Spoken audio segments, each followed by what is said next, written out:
Assalamualaikum warahmatullahi wabarakatuh. Perkenalkan, nama saya Rani Oktavia dengan nomor induk mahasiswa 18821500076. Dibuatnya video ini untuk memenuhi tugas ujian tengah semester mata kuliah Pendidikan Kewarganegaraan yang diampu oleh Ibu Roza Yenita MPD. Pada video kali ini saya akan menjelaskan tentang landasan hukum dan landasan historis pendidikan kewarganegaraan. Oke, yang pertama itu landasan hukum pendidikan kewarganegaraan. Yang pertama, menurut UUD 1945, yaitu pembukaan Undang-Undang Dasar 1945 alinea kedua dan keempat, pasal 27, pasal 30 ayat 1, dan juga pasal 31 ayat 1. Yang kedua, ada TAP MPR nomor 2 /MPR /1999. Yang ketiga, ada Undang-Undang nomor 3 tahun 2002 tentang pertahanan negara. Yang keempat, ada Undang-Undang nomor 20 tahun 2003 tentang Sisdiknas. Yang kelima, ada Undang-Undang nomor 12 tahun 2012 tentang pendidikan tinggi. Dan yang terakhir, nomor 6, ada Surat Keputusan Dirjen Dikti nomor 43 /Dikti KEP/2006 tentang rambu-rambu pelaksanaan kelompok mata kuliah pengembangan kepribadian di perguruan tinggi. Oke, di sini saya akan mengambil dua landasan hukum pendidikan kewarganegaraan. Yang pertama yang saya ambil yaitu pasal 31 ayat 1 Undang-Undang Dasar 1945 yang berbunyi, nomor 1, warga negara berhak mendapatkan pendidikan. Nomor 2, setiap warga negara wajib mengikuti pendidikan dasar dan pemerintah wajib membiayainya. Yang ketiga, pemerintah mengusahakan dan menyelenggarakan satu sistem pendidikan nasional yang meningkatkan keimanan dan ketakwaan serta akhlak mulia dalam rangka mencerdaskan kehidupan bangsa yang diatur dengan undang-undang. Yang nomor 4, negara memprioritaskan anggaran pendidikan sekurang-kurangnya 20% dari anggaran pendapatan dan belanja negara, serta dari anggaran pendapatan dan belanja daerah untuk memenuhi kebutuhan penyelenggaraan pendidikan nasional. Yang kelima, pemerintah memajukan ilmu pengetahuan dan teknologi dengan menunjang tinggi nilai-nilai agama dan persatuan bangsa untuk kemajuan peradaban serta kesejahteraan umat manusia.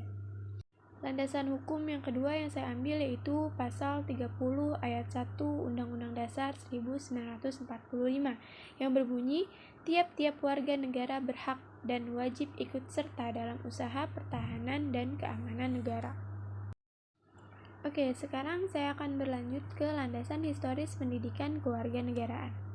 Secara historis, pendidikan kewarganegaraan sering berganti-ganti nama atau istilah yang dapat dijabarkan sebagai berikut. Yang pertama yaitu perkembangan civics di Amerika. Pelajaran civics pertama kali diperkenalkan pada tahun 1790 dalam rangka mengamerikakan bangsa Amerika atau Theory of Americanization. Negara Amerika yang terdiri dari imigran yang memiliki latar belakang kultur yang berbeda-beda. Oleh karena itu, mereka juga harus diamerikakan supaya warga negaranya memiliki persepsi yang sama tentang negara, serta memahami hak dan kewajibannya sebagai warga negara Amerika. Nah, perkembangan civics di Indonesia diajarkan di sekolah dasar, sekolah menengah pertama, dan juga sekolah menengah akhir. Lalu berubah nama menjadi kewarganegaraan pada tahun 1957 yang membahas tentang cara memperoleh dan kehilangan kewarganegaraan.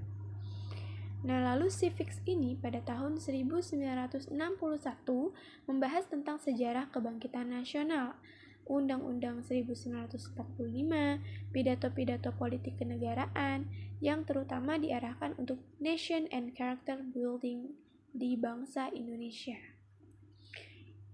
Kemudian diganti lagi menjadi pendidikan kewarganegaraan pada tahun 1968 yang berdasarkan kurikulum 1968 berada dalam kelompok pembinaan jiwa Pancasila untuk di sekolah dasar maupun menengah. di sekolah dasar terdiri dari pendidikan agama, kewarganegaraan, bahasa Indonesia, bahasa daerah, dan olahraga.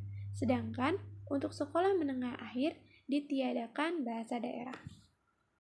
Pada tahun 1975, pendidikan kewarganegaraan berganti nama kembali menjadi Pendidikan Moral Pancasila atau PMP yang bertujuan untuk membentuk warga negara Pancasila yang beriman dan bertakwa kepada Tuhan Yang Maha Esa. Kemudian disempurnakan dengan kurikulum pada tahun 1984. Kemudian Pendidikan Pancasila dan Kewarganegaraan atau PPKN di kurikulum 1994, kemudian disempurnakan dengan suplemen pada tahun 1999. Lalu, perkembangan pendidikan kewarganegaraan yang diajarkan di perguruan tinggi pendidikan kewiraan mulai diselenggarakan sebagai kurikulum pendidikan tahun 1973 atau 1974. Kemudian mengalami perubahan menjadi pendidikan kewarganegaraan dengan mengacu kepada yang A.